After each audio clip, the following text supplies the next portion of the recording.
বাংলাদেশ থেকে আসার পরে 10 বছরে আমি তো এই রেসিপিটার কথা ভুলেই গেছিলাম। আসসালামু আলাইকুম, কি অবস্থা, কেমন আছেন সবাই? আশা করি ভালোই আছেন। আলহামদুলিল্লাহ, আপনাদের সকলের দয়া আমরাও ভালো আছি। আজকে আমি চিংড়ি মাছের কোপ্তা কারি বানাবো, তাই চিন্তা করলাম রেসিপিটা আপনাদের সাথে শেয়ার করি। প্রথমে আমি একটু ছোট ছোট কিছু চিংড়ি মাছ ব্লেন্ড করে নিয়েছি, আর এখানে হাফ পেঁয়াজ কুচি নিয়েছি, আর একটুখানি কাঁচামরিচ ব্লেন্ড করে নিয়েছি, আর কটা ধনিয়া পাতা নিয়েছি। এখন এগুলো আমি মিক্স করে নিতেছি। সামান্য একটু মশলা অ্যাড করলাম, এটা একটা স্পেশাল মশলা এদেশে পাওয়া যায়, ওটাই আমি অ্যাড করছি। আর আমার মা হলুদ ফাঁকি যদিও ব্যবহার করতো, কিন্তু আমি আজকে এটার মধ্যে হলুদ ফাঁকি ব্যবহার করিনি। এরপরে মিক্স করা শেষে এটা আমি তেলে ফ্রাই করে নিতেছি। আর কনফিডেন্সের ব্যাপার হয়েছে, আমার মাও আজকে চিংড়ি মাছের কোপ্তা কারি করতেছিল রান্না। আমি ভিডিও কলে বারবার প্রসেসিং ভুলে গেছি এত বছরে। সত্যি কথা বলতে গেলে আমার একটু মনে নাই, মাইন্ডে ছিলই নাই তরকারিটার কথা। পরে ওই দিন যেভাবে হোক আমার সামনে এটা রেসিপিটা আসলো, মানে বলতে গেলে ইউটিউবে দেখলাম, পরে চিন্তা করলাম যে আমি একদিন করি।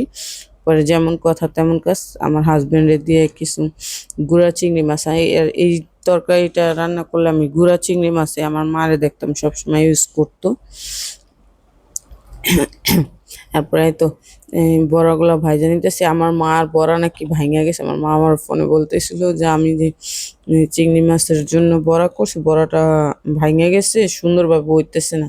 পরে আমি জিজ্ঞেস করলাম কেন এমন, মা বলতেছে হয়তো আমি বেসন অ্যাড করি না, এই কারণে এরকম হয়েছে। আমি তুমি আমার রেসিপি দিয়ে তুমি নিজেই ভুলে গেছো গা। যাই হোক, আমি কিন্তু অফ ক্যামেরায় একটু বেসন ইউজ করছি, নাইলে হয়তো বড়াটা ভাঙা যাওয়ার সম্ভাবনা থাকে। আপনারা অবশ্যই একটুখানি বেসন অ্যাড করবেন এর মধ্যে, আর না একটু চালের গুঁড়া, যেটাই থাকে আপনার কাছে। এরপরে এই তো ফ্রাই শেষ। এখন আমি অন্য একটা প্যানে একটু গরম তেলের মধ্যে পেঁয়াজ কুচি দিয়ে দিলাম। পেঁয়াজগুলা দিয়ে যদি আমার রান্না করতে ভালো লাগে না, কিন্তু এখন কিছু করা যাবে না, এগুলাই পাওয়া যাইতেছে। এই দেশের একটা কমন প্রবলেম, হঠাৎ হঠাৎ এক একটা জিনিস নাই হয়ে যায়।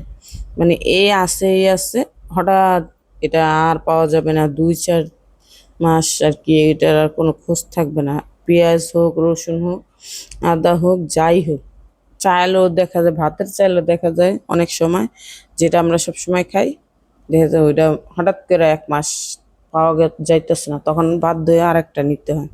পরে যাই হোক, আমি একটু পেঁয়াজ, হলুদ ফাঁকি, মরিচ ফাঁকি আর কাঁচামরিচ দিয়ে আমি সব সময় তরকারি খাই, এটা তো আমি সব রেসিপিতেই বলি। যদি আমি অন্য এক্সট্রা আর কোনো আলাদা ঝাল টাল ইউজ করি নাই। আর এই দেশে যে মরিচ ফাঁকিটা পাওয়া যায়, ওটা খাওয়ার চেয়ে না খাওয়াই ভালো। এটা শুধু কালার সুন্দর করে, এক ফোঁটাও মানে ঝালের বংশ নাই। তো মশলাটা কষানো শেষে ভিডিওতে সব দেখাই যাইতেছে আমি কিভাবে কি করতেছি। এর মধ্যে একটু পানি দিলাম, পানিটা ফুটানোর জন্য। এরপরে তো ঢাকা দিলাম ঢাকনা দিয়ে। এতো পানিটা ফুটে উঠছে, আর জলটা আর কি ফুটে উঠছে। এর মধ্যে আমি কোপ্তার ভাজাগুলা, চিংড়ি মাছের ভাজা বড়াগুলা দিয়ে দিলাম।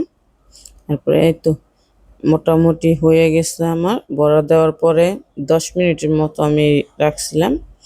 তারপরে কিছু ধনিয়া পাতা দিলাম, মানে ধনিয়া পাতাটা একটু বিশেষ মজার ঘ্রাণ আসছে এইসব রেসিপির মধ্যে, আমার মারে আর কি বলে। এই তো আমার রান্না শেষ, আমার চিংড়ি মাছের কোপ্তা কারি। ওই সময় তো নামই জানতো না আমার মা।